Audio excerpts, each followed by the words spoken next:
જે પરિણામો આવ્યા છે એમાં નુવામા વેલ્થના પરિણામ જાહેર થયા.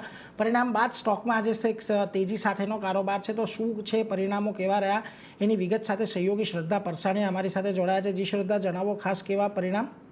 જે નુવામા વેલ્થના કન્સોલિડેટેડ રિઝલ્ટ્સ પર નજર કરીએ તો યર ઓન યર બેસિસ પર રેવન્યુમાં 15% વધારો જોવા મળ્યો છે.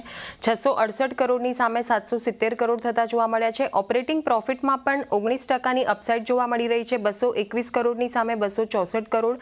ક્લાયન્ટ એસેટ બેઝની વાત કરીએ તો 4.6 ટ્રિલિયન રૂપીઝ જોવા મળી રહ્યા છે, જે 19% યર ઓન યર બેસિસ પર વધારો દર્શાવે છે. હવે મોમેન્ટમ બેઝડ પરફોર્મન્સ પણ એક ઘણું મજબૂત જોવા મળ્યું છે અને ખાસ કરીને જે કંપનીનું wealth and asset management segment છે એની વાત કરીએ તો અહીંયા એક ખૂબ જ રોબસ્ટ ગ્રોથ જોવા મળ્યો છે અને રેવન્યુમાં પણ 18%નો વધારો થતો જોવા મળ્યો છે યર ઓન યર બેસિસ પર. અને સાથે જ એસેટ સર્વિસીસની વાત કરીએ તો અહીંયા પણ 46%ની અપસાઇડ જોવા મળી છે યર ઓન યર બેસિસ પર.